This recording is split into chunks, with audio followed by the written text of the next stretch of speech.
This film reminds me of some of the great thrillers from the 70s. There's just no holding back. It's a world that turns everything around on a dime. Defense lawyers who ask the wrong sorts of questions, they're expendable. Closed circuits, a conspiracy thriller. This is the most high-profile murder case in British history. It's a film that grips you with its story and with its characters.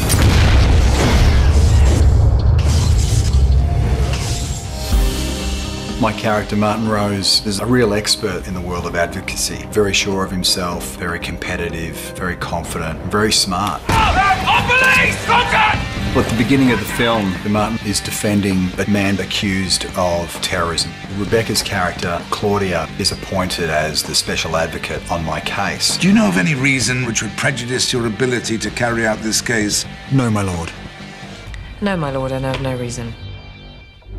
We're simply trying to defend our client. Your client is a guilty man. The authorities are certain that they have their man, and Martin begins to find that all is not very straightforward. There are powers at play that neither you nor I may even hope to control. He pulls one thread and then that leads to another and gets drawn into a whole web that unfolds as the piece goes on.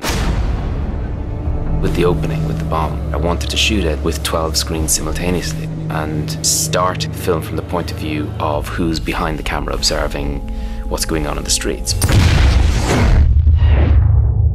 And that idea threaded itself through the film. Wherever we shot, we would often cover the scene from the point of view of a CCTV camera. And we wound up leaning on that material a lot more because the idea of who's behind the camera became more interesting as we cut the film. There are over 500,000 closed-circuit cameras in London. I'm sure there are at least half a dozen watching me right now. The references to CCTV and how much Martin's being watched and how much information is being controlled was so important to the character because it does mess with Martin's head through the progression of the story. We're being managed. We set about trying to create a world which was recognizably real, but which also had a slightly paranoid edge when you need that to creep into the film. And I wanted it to feel recognizably like London. London is as big a player in this film as anything else. It has so many different faces, everything from the wigs and gowns of courtrooms and the corridors of power to the underbelly and the back alleys and the river. It represents all the different faces of London. It's very much about the city and about how exciting and vibrant it can be, and also how claustrophobic and inducive towards states of paranoia and surveillance and all these things that we looked at. You do get a sense of what's at stake. And I think once you realise that, then the game is on. MI5 do not kill people on the mainland. What the hell have you got yourself into? Dump your bag, dump everything. Get out of there, now.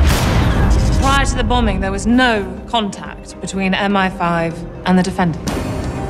This is one of those rare films where the situation that the two main characters are in is slowly revealed and the level of danger is amplified. I think it's a really grown-up drama. It gets in your head and kind of gets you thinking. Hopefully it's the kind of film that people will talk about and discuss the issues in the film and discuss the characters. An audience can expect a very smart, thrilling and exciting story, emotionally engaging, but at the same time will force one to think about concerns for the time that we live in now. Martin, you be careful. It's a bit bloody late for that.